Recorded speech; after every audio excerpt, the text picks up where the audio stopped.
Trump Netanyahu के ज़माने में मिडल ईस्ट में शांति की उम्मीद करना उतना ही बेमानी है जितना कि भूसे के ढेर से राई का एक दाना निकालना।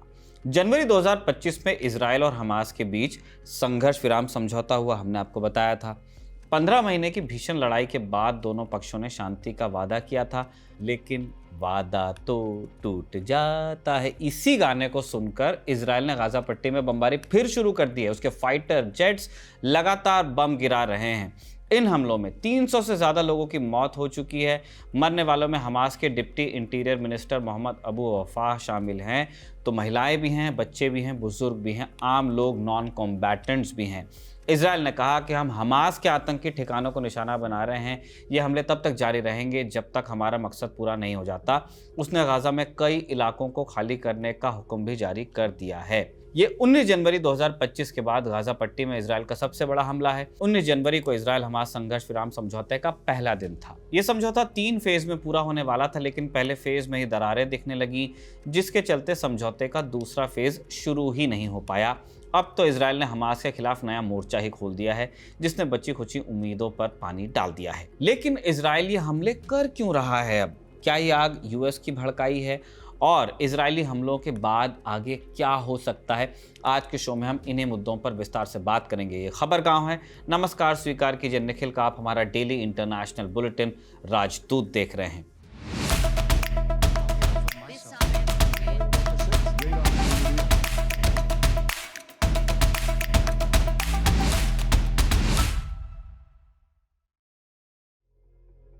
तारीख 18 मार्च 2025 तड़के सुबह इजरायली प्रधानमंत्री के दफ्तर से एक स्टेटमेंट रिलीज हुआ। इसमें लिखा था कि प्रधानमंत्री बेंजामिन नेतन्याहू और रक्षा मंत्री इजराइल कात्स ने इजरायली फौज को हमास के खिलाफ सख्त कार्रवाई का आदेश दे दिया है, क्योंकि हमास हमारे बंधकों को छोड़ने से मना कर रहा है और उसने अमेरिकी राष्ट्रपति के दूत स्टीव विटकॉफ और मध्यस्थों के प्रस्तावों को मानने से इनकार कर दिया है। इजराइल डिफेंस फोर्सेस IDF इसी वक्त से गाजा पट्टी में हमास के खिलाफ हमला शुरू कर रही है। हमारा मकसद जंग के सभी लक्ष्यों को पूरा करना है, जिसमें जीवित या मृत सभी बंधकों की वापसी सुनिश्चित कराना भी शामिल है। अब से इजराइल ज्यादा सैन्य ताकत के साथ हमास के खिलाफ कार्रवाई करने जा रहा है। ये स्टेटमेंट आने से पहले ही इजराइल के 20 से ज्यादा फाइटर जेट्स गाजा पट्टी के लिए उड़ान भर चुके थे। जैसे ही उन्हें ग्रीन सिग्नल मिला, उन्होंने बम रिलीज करने शुरू कर दिए। ये बमबारी गाजा सिटी, रफा और खान यूनुस जैसे मेन शहरों में हुई है, बड़े अर्बन इलाकों में। इजराइल का हमला कहने को लिमिटेड स्केल का था, लेकिन वो कह रहा है कि वो इससे आगे बढ़ने को भी तैयार है। उसने कहा है कि हम कोई रहम नहीं दिखाने वाले।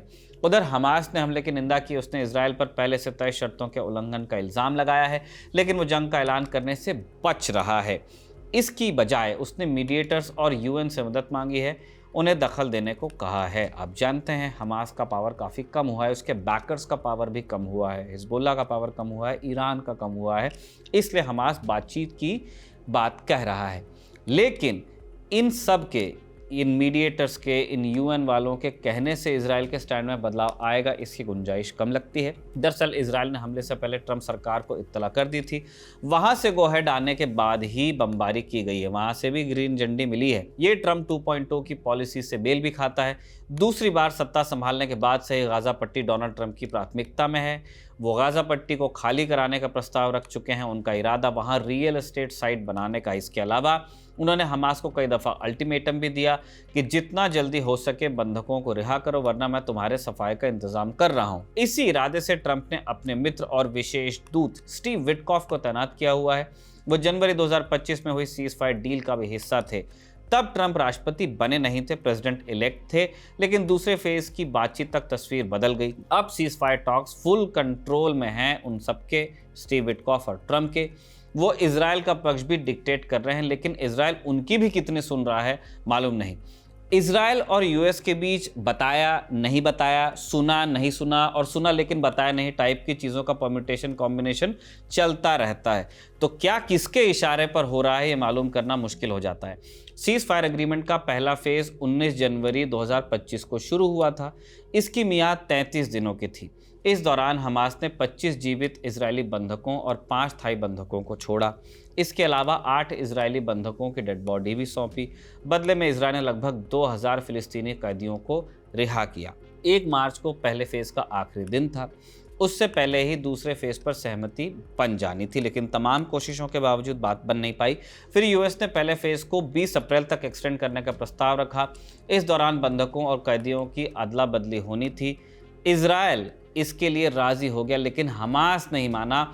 उस बात को इंसिस्ट करता रहा कि इजराइल वापस जाए। बंधकों की संख्या एग्जैक्टली क्या है, इसको लेकर भी तकरार चलती रही।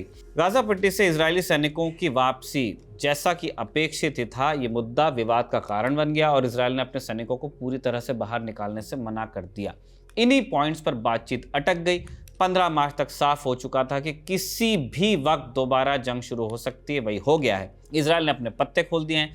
हमास की स्थिति अभी स्पष्ट नहीं है, लेकिन उसके पास जंग में उतरने के सिवा दूसरा रास्ता ही नहीं है। जानकारों का कहना है कि इस डील में पहले दिन से ही खोट था। इसके स्थायी रहने का स्कोप बहुत कम था। ऐसा क्यों? 2 वजहों से। पहली बात, दोनों पक्षों को एक दूसरे पर भरोसा है नहीं, इसलिए पहले फेज में समय समय पर विलंब आता रहा। कई बार ऐसा लगा कि बीच में लड़ाई लग जाएगी, लेकिन किसी तरह मन मसोस कर डील को घसीटते रहे दोनों पक्ष। जैसे ही पहला फेज खत्म हुआ, वो असली रंग में आ गए। दूसरी बात कि ट्रंप के आने के बाद से इक्वेशन पूरी तरह बदल गया। ट्रंप को डिप्लोमेसी से ज्यादा भरोसा पैसे और ताकत पे है। उन्हें किसी भी तरह अपनी शर्तें मनवानी है, वो पसंद भी यही करते हैं। इजराइल उनका सहयोगी है, तो उसके हित में बात वो कर रहे हैं। इसलिए इजराइल तो मान गया, मगर इससे हमास का सर्वाइवल खतरे में पड़ गया है। प्रो इजराइल शर्तों को हमास कैसे ही मान लेता। अब आगे क्या? मौजूदा हालात में 3 स्थितियां समझ में आ रही हैं। Number 1, Israel Hamas cease fire deal तो खत्म हो गई। हमास ओरिजिनल डील पर अड़ा हुआ। इसके तहत समझौते का दूसरा फेज मार्च की शुरुआत में ही शुरू होना था। इस दौरान इजराइल को पूरी तरह गाजा पट्टी खाली करनी थी। बदले में हमास सभी जीवित बंधकों को छोड़ता। जनवरी में इजराइल इन शर्तों पर राजी था, लेकिन बाद में उसका मन बदल गया। इसलिए हमने वो गाना गाया था, मजाक में नहीं था, वो तंज था। प्रधानमंत्री नेतन्याहू इस बात पर जोर देने लगे कि जब तक हमास की सैन्य और राजनीतिक क्षमता खत्म नहीं होती, तब तक हम बाहर नहीं निकलेंगे। यही बात नेगोशिएशन में भी देखी। आखिर में इसी पॉइंट पर बात बिगड़ गई और ताजा हमले के बाद कोर्स करेक्शन की गुंजाइश अब कम ही है। दूसरी स्थिति क्या हो सकती है? बंधकों की वापसी अब मुश्किल हो गई है। टाइम्स ऑफ इजराइल की रिपोर्ट के मुताबिक हमास के कब्जे में लगभग 60 बंधक हैं अभी भी। उनमें से आधे से ज्यादा बंधक अब इस दुनिया में नहीं, उनकी मृत्यु हो चुकी है। 25 के आसपास जीवित बचे हैं जिनकी मृत्यु हुई है। उनमें से कई का कत्ल हुआ है, कईयों के साथ ज्यादतियां हुई हैं। हमास का ऐसा कहना है कि कई इजरायली हमले में ही मारे गए हैं, लेकिन एग्जैक्ट डिटेल्स अभी किसी के पास में नहीं है। दोनों पक्ष एक दूसरे पर इल्ज़ाम लगा रहे हैं। हमास ने कहा है कि इजराइल ने बमबारी कर उनकी जान भी खतरे में डाल दी है। हमास अभी तक इन बंधकों का इस्तेमाल बार्गेनिंग चिप की तरह करता रहा था, लेकिन अब की बार इजराइल ने बंधकों का लिहाज छोड़ दिया है। तीसरी स्थिति क्या है? इजराइल हमास की जंग में अमेरिका भी शामिल हो सकता है। वो पिछली कुछ रातों से यमन में हूती विद्रोहियों पर बम गिरा रहा है, लेकिन उसने हूतियों के साथ हमास का भी नाम लिया है। उसने कहा है कि जो भी लोग इजराइल और अमेरिका के हितों को नुकसान पहुंचाएंगे, उन्हें कीमत चुकानी पड़ेगी। अभी तक यूएस बाहर से सपोर्ट दे रहा था। संभव है कि वो हमास के खिलाफ एयर रेड्स करे। उस स्थिति में मिडिल ईस्ट में कई नए वॉर फ्रंट्स खुल सकते हैं। इसका खामियाजा अंत में आम लोगों को भुगतना पड़ेगा। मरने वालों की संख्या बढ़ेगी, बेघर फिर से दर बदर भटकेंगे, बच्चे भूख से बिलबिलाएंगे और नेता अपनी आराम गाहों में बैठकर शांति और मानवता पर ज्ञान देते रहेंगे और हम आप आंख मूंदे रहेंगे। इजराइल का अध्याय यहीं पर हम समाप्त कर देते हैं। अब एक बोनस खबर की बारी। मामला चीन का है। चीन में एक और शीर्ष नेता गुमशुदा हो गया है। इस बार तलवारगिरी है राष्ट्रपति शी जिनपिंग के करीबी हे वेडोंग के ऊपर। वेडोंग चीन के सेंट्रल मिलिट्री कमीशन सीएमसी के वाइस चेयरमैन हैं। सीएमसी चीन की फौज को कंट्रोल करता है। इसके मुखिया राष्ट्रपति होते हैं। वेडोंग को लेकर कोई स्पष्ट जानकारी आई नहीं है। वेस्टर्न मीडिया में उनकी गिरफ्तारी की खबर चल रही है, लेकिन चीन की सरकार ने आधिकारिक पुष्टि नहीं की है। वैसे भी वो ऐसे मामले में संशय ही बने रहने देते हैं, वो कुछ बोलते नहीं है। चीन में शीर्ष नेताओं की गुमशुदगी नई बात नहीं है। इससे पहले विदेश मंत्री चिन गांग और रक्षा मंत्री ली शाफुंग जैसे कद्दावर नेता भी अचानक गायब हुए हैं। बाद में उन्हें पद से हटाने की घोषणा की गई और फिर उनके खिलाफ भ्रष्टाचार और दूसरे मामलों में मुकदमा भी दायर हुआ। हे वेडोंग इसी कड़ी का हिस्सा हो सकते हैं। इसी के साथ आज का राजदूत यहाँ समाप्त होता है। अभिषेक ने लिखा, इरशाद ने रिकॉर्ड किया।